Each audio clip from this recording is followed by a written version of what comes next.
공포문학관 짱공유, 짱공 글터, 무서운 글터에서 가져온 사연입니다. 신들어라 님께서 올려주신 글입니다. 고속도로의 공포. 한겨울 칠흑같이 어두운 새벽에 인천에서 부산으로 향하는 고속도로에서 벌어진 일입니다. 귀신보다 사람이 더 무섭다는 것을 다시 한번 절실히 느꼈습니다. 사실 그날을 더욱 잊을 수 없던 이유는 제가 오랫동안 교제해온 여자친구와 헤어진 날이기 때문이기도 했죠. 몸이 멀어지면 마음도 멀어진다고 했던가요? 저도 원래 인천에서 거주하고 있었는데 업무상 부산으로 가게 되면서 삐걱거리기 시작했던 것 같습니다. 반년을 그렇게 장거리 연애를 하다가 어느 날 그녀에게 다른 남자가 생겼다는 소식을 통보받고 전 일을 마치자마자 초저녁부터 인천으로 향했습니다. 운전을 하는 내내 전 분노에 차올라 영원히 이별할 것을 다짐하고 또 다짐을 했습니다. 멀리 떨어진 곳에서 혼자 끙끙 앓을 바에야 직접 만나 깔끔하게 끝맺음을 짓고 오고 싶었죠. 자정이 다 돼서야 도착을 했고 전 그녀와 얘기를 나누다가 자신에게 더 신경을 써줬어야 됐다는 둥 적반하장식으로 저를 대하는 그녀의 가증스러운 태도에 저도 모르게 그만 남자로서 여자에게 하면 안 될 짓을 해버렸습니다. 맞아요. 홧김에 그녀의 얼굴에 손을 댄 것입니다. 사실 다시는 그녀를 보지 않을 생각으로 올라왔던 것이기 때문에 전 크게 개의치 않고 한편으로는 후련한 마음도 있었습니다. 그렇게 정신을 차려보니 새벽 늦은 시각. 다음날도 출근을 해야 했기에 전 부랴부랴 다시 차에 몸을 싣고 부산으로 향하던 때였습니다. 들어줄 사람 하나 없었지만 나홀로 차 안에서 그녀를 향해 하고 싶었던 말을 모두 토해내고 있던 바로 그러한 찰나에 계기판에서 무언가가 반짝거렸습니다. 아마 초장거리를 뛰었으니 진작 기름이 다 떨어진 것이었겠죠. 다음 휴게소까진 거리가 다소 있었지만 이제 방금 기름 보충 표식이 점등되었으니 아직은 충분하다고 생각을 했습니다. 그렇게 가로등도 없고 차도 없고 이젠 여자친구도 없는 그 고속도로를 혼자 외롭게 달리다가 얼마 지나지 않아 다음 휴게소에 도착을 했습니다. 새벽 시간이라 그런지 주차장에 듬성듬성 차 몇 대와 외곽의 대형 화물차를 제외하고는 아무도 없었습니다. 아마 졸음이 와서 잠시 눈 붙이러들 들렸겠죠. 막상 휴게소에 들어오니 화장실이 급했습니다. 보통 주유소가 휴게소 출구 쪽에 있었기에 전 곧장 화장실 쪽으로 차를 몰아 시동도 끄지 않고 볼일을 보고 나오는데 아까는 보이지 않던 건장한 두 남성이 화장실 입구 바로 앞에서 담배를 태우고 있더군요. 전 그냥 아무렇지 않게 지나치려 하는데 갑자기 내 손목을 턱 붙잡고 뭔가 주절주절 강한 사투리를 쓰며 말을 건네왔습니다. 자기들이 건강식품을 파는데 지금 얼마 남지 않아서 떨이를 하겠다고 싸게 줄 테니 가져가라는 말이었습니다. 보통 때였으면 표정을 찡그리며 무시하고 갈 상황이더라도 그 남성들의 생김새라든지 풍기는 느낌이 말 그대로 조폭이었기 때문에 집에 어르신들도 없다고 살짝 기죽은 듯이 거절을 했습니다. 그런데 이상하다고 느낀 것은 바로 그 다음부터입니다. 멍하니 저를 응시하더니 대뜸 그냥 공짜로 줄 테니 저기 가서 가져가라는 겁니다. 그리고 그 남자가 가리키는 손가락으로 시선을 따라가 보니 언제 세워놨는지 제 차 옆으로 트럭 한 대가 거꾸로 서 있었습니다. 트럭 화물칸에는 냉동 탑차를 어설프게 흉내낸 것처럼 작은 컨테이너를 올려놨는데 그 입구는 살짝 벌어져 있었습니다. 순간 불현듯 지금 이 상황과 비슷한 인신매매 수법에 대해서 들었던 기억이 떠오르더군요. 빈 컨테이너 문을 열고 들어가는 순간 그대로 밀어놓고 쇠문을 닫아버려 납치한다는. 저는 등골에 스물스물 피어오르는 식은땀과 소름, 그리고 당혹스러운 표정을 애써 감추며 최대한 기분 상하지 않게 거절을 하고 서둘러 제 차로 향했습니다.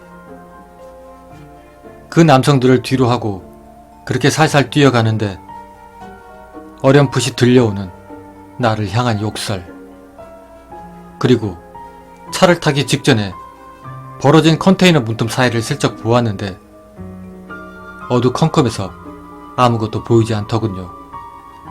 그런데 본능적으로 안에는 건강식품이고 뭐고 아무것도 없다는 것을 느낄 수 있었습니다. 저는 운전석에 안착하자마자 정신없이 휴게소를 빠져나왔고 그제야 턱끝에 맺혀있는 식은땀을 닦아내렸습니다. 심장이 미칠 듯이 두근대었고 손이 바들바들 떨렸습니다. 하필 고속도로에 어떻게 차 한 대가 보이지를 않는지.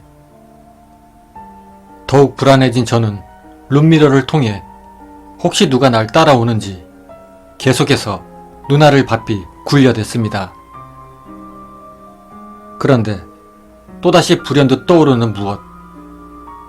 저는 휴게소에서 시동도 끄지 않고 바로 화장실로 뛰어갔었죠. 물론 차문도 잠그지 않았습니다. 그런데 화장실을 나오니 내 차 옆에 트럭을 세워놨고 아무도 없는 휴게소에서 그 건장한 남성 둘은 맘만 먹는다면 충분히 나를 무력으로 제압했을 수도 있었을 텐데 혹시 뒷자리에 누가 웅크린 상태로 타고 있지는 않을까? 이런 생각이 들기 시작하니까 빠른 짐을 꼴딱 삼키다가 사례가 들려 기침이 나더군요.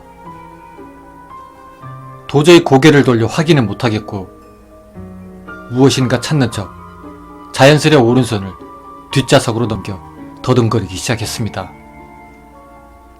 만약 그때 손바닥에 낯선 사람의 온기라도 느껴졌다면 그대로 저는 실신을 했을 겁니다.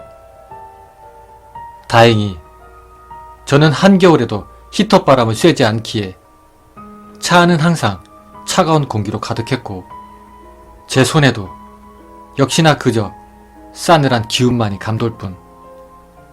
아주 싸늘한. 그런데 그때 다시 뭔가 잘못됐다는 걸 느낄 수 있었습니다. 속도를 내려고 엑셀을 밟는데 오히려 속도는 점점 떨어지는 것이었죠. 아, 기름. 황급히 내비게이션을 보는데 다음 휴게소는 너무나도 먼 거리. 정말 속된 말로 그때는 멘탈이 붕괴되더군요.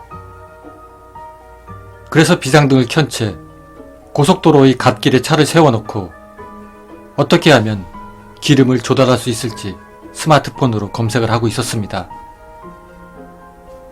그런데 바로 그때 왼쪽 사이드 미러로 차 한 대가 다가오는 것을 볼 수가 있었고 제 옆을 빠르게 지나치듯이 하더니 급정거를 하더군요. 아, 설마. 네, 바로 그 트럭이었습니다. 저는 순간 눈을 의심할 수밖에 없었지만 방금 전 휴게소의 그 트럭이라고 확신을 하고 나서 1초도 되지 않는 그 찰나의 순간 저는 전조등과 비상등을 재빨리 끄고 시동도 껐습니다. 가로등 하나 없는 구간이라 그 덕분에 한 치 앞도 보이지 않는 상황이 연출되었어요. 그리고 그 트럭은 갓길에서 비상등을 켠 채로 제가 있는 쪽으로 서서히 후진하기 시작했습니다. 전 숨이 막히는 듯 했습니다. 별달리 떠오르는 방안이 없었습니다. 도망쳐야 한다. 생명의 위협을 받고 있다. 그저 살고 싶었습니다. 그 와중에 다행스럽게도 그 트럭이 저를 보고 바로 급정거를 했다지만 속도를 엄청 냈던지 저와의 거리가 꽤 된다는 걸 직시한 후 저는 밖으로 나와 버튼을 눌러 자동차의 문을 잠그고 가드레일을 뛰어넘어 곧장 풀밭으로 몸을 숨겼습니다. 그리고 이쯤 되면 저기서는 내가 절대 보이지 않겠지? 라고 생각되는 곳까지 벗어난 후 앞으로 그들이 어떻게 할지 두려움 반, 호기심 반 그렇게 숨을 죽이고 지켜보았습니다. 트럭은 곧이어 제 차의 코앞까지 다가왔고 운전석과 조수석에서 남성이 동시에 내리더군요. 운전석에서 내린 사람은 아까 두 남자 중 한 명이었는데 조수석에서 내리는 사람은 또 처음 보는 사람이더군요. 여기서 또 한 번 소름 끼쳤습니다. 그리고 이내 그 둘은 내 차 주위를 살살 둘러보더니 제 차를 에워쌌습니다. 이후 차문을 두들기면서 뭐라 말을 하는 것 같은데 그것까지는 잘 들리지 않더군요. 정말 그때를 생각하면 지금도 아찔합니다. 그 순간적인 판단이 없었다면 저는 지금 이 자리에 없을 수도 있겠죠. 제 차는 썬팅이 과한 편이었는데 아마 그런 어둠 속에서는 더욱더 자동차의 내부가 잘 보이지 않았을 겁니다. 그저 제가 겁을 먹고 있어도 없는 척 했을 것이라 생각을 했는지 그 둘은 제 차를 강하게 흔들기 시작했습니다. 그래도 반응이 없으니까 한 남자가 뒷좌석 쪽으로 이동을 해 양손과 얼굴을 창문에 바짝 붙여 차 안을 샅샅이 확인하는 듯이 보이더군요. 그런데 놀라운 것은 바로 그때였습니다. 그렇게 열심히 눈을 굴리던 그 남자가 갑자기 뒤로 헷가닥 넘어지더니 기겁을 하며 자신들의 트럭으로 미친 듯이 내달리는 겁니다. 같이 있던 다른 남자도 덩달아서 말이죠. 그리곤 곧바로 굉음을 내며 그 트럭은 이내 저희 시야에서 사라졌고 텅 빈 고속도로에는 다시 정적만이 흐르기 시작했습니다. 저는 멍하니 그 광경을 보고 있다가 확실히 그들이 떠났다고 생각이 들자마자 조심조심 제 차로 다가갔습니다. 그리고 운전석에 재빠르게 몸을 싣고 도대체 그들이 무엇을 보았기에 그렇게 기겁을 하고 도망쳤는지 뒷좌석으로 고개를 천천히 돌려보았습니다. 그리고 이내 안도의 한숨을 내쉬었고 그들이 왜 그랬는지 알 것 같았습니다. 제가 잠시 깜빡하고 있었거든요. 뒷좌석에는 피와 먼지로 범벅이가 된 여자친구의 싸늘한 시체가 누워 있었다는 것을 말이죠. 차마 감지 못한 그녀의 동공은 마치 저를 원망이라도 하듯 응시하고 있었습니다.